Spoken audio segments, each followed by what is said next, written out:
Welcome back to the Deep Dive.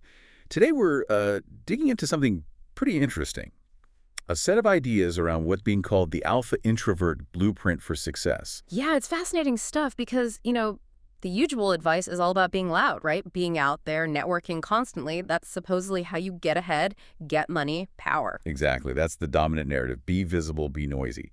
And our sources today push back hard on that. They argue that maybe this whole assumption is, well, a trap, especially if you're naturally more focused, more inward-oriented. So our mission really is to unpack this other path, this idea that introversion isn't a liability you overcome, but maybe, just maybe, it's a strategic advantage you can leverage. Right. The sources frame it almost like a secret code, you know, for the quiet person, the observer in the room, how to gain that leverage without playing the volume game everyone else is caught up in. Yeah. It's about precision, high-impact moves. Okay, so let's start with that core idea, reframing introversion. Yeah. Because the common view is just quiet equals weak. Yeah. Right? Shy. Irrelevant even. That's the big misconception the blueprint tackles head-on, confusing introversion with weakness or even shyness. The source material argues that this is where the hidden advantage lies. Because if people underestimate you or misread you... They don't see you as a threat, or they don't see your moves coming. Exactly. The idea is that the introvert is often positioned, metaphorically speaking, behind the curtain, not out on the stage demanding attention. Okay, but isn't being behind the curtain sometimes just avoidance? Like avoiding the tough conversations or the visibility you need for leadership? Where's the strategy in that? Well, the argument isn't about avoidance, it's about observation. While others are busy performing, spending energy, showing their cards, you're watching, calculating, you get to, as the sources put it, see the board more clearly. Ah, okay. So you're gathering intel that the performers miss because they're too focused on the spotlight. Precisely. It's presented as a conscious choice, prioritizing information gathering, conserving energy, building leverage before you make your move. It's not about being afraid to speak. It's about choosing the optimal moment to speak or act. So strategic. Yeah. Not just temperament.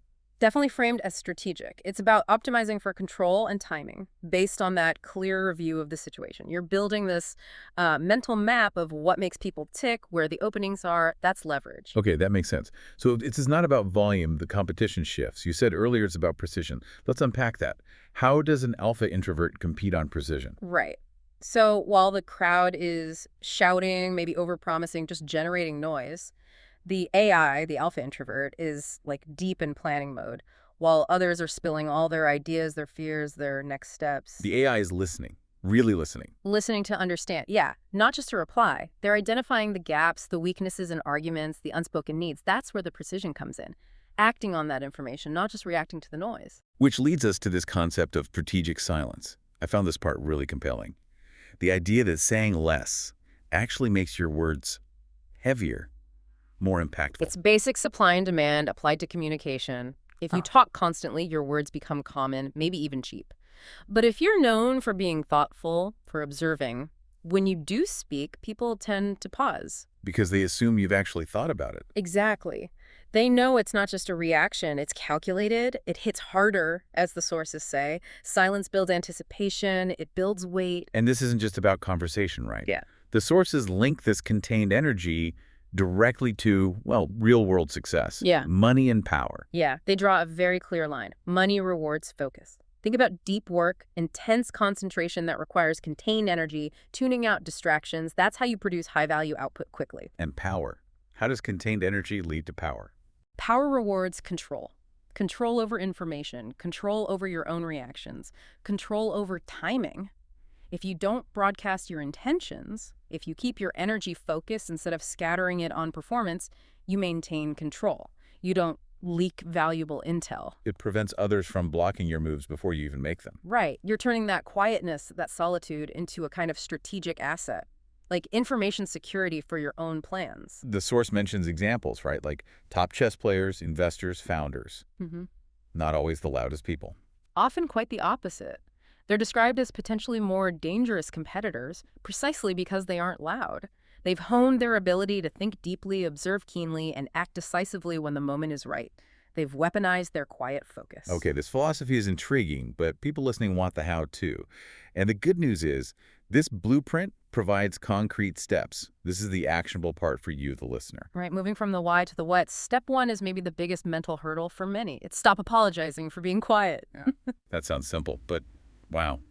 How many times do introverts feel they have to explain themselves for needing downtime, for not jumping into noisy debates? Constantly. It's ingrained. So the first action is to consciously stop. Reframe it internally. Your quietness isn't a flaw you need to fix or apologize for. It's your starting point for leverage. It's a tool, not a bug. Exactly. And just making that internal shift frees up so much mental energy that used to go into worrying about social expectations or justifying your nature. Okay, once you've hopefully stopped apologizing, what's step two? Step two is about actively training your listening, but not just hearing, listening to understand. And the sources make a distinction here, right? Between listening to reply and listening to understand. A huge distinction.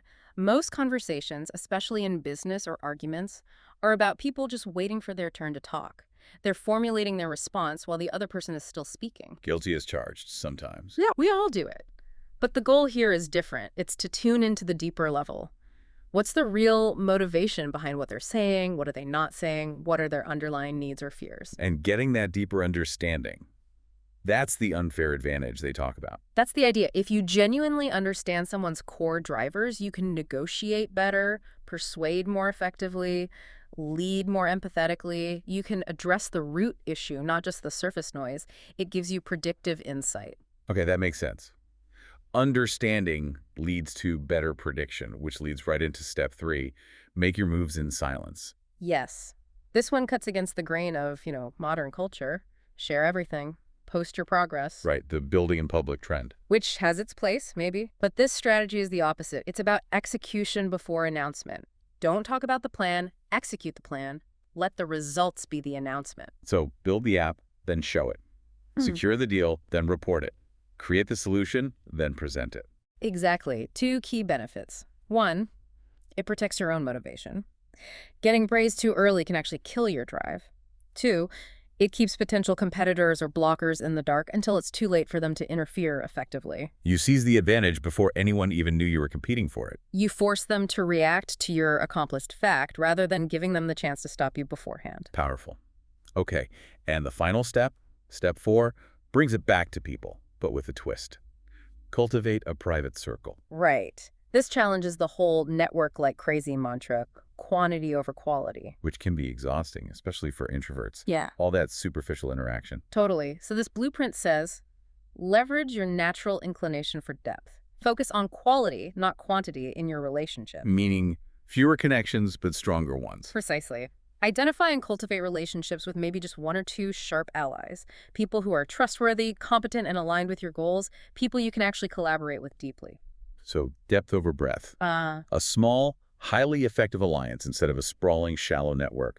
The idea is that this small, vetted circle can achieve far more with less energy drain than a large network requiring constant, low-level maintenance. You invest your contained energy strategically, even in relationships. Okay, let's pull this all together. If someone listening starts implementing these four steps, what's the big picture outcome?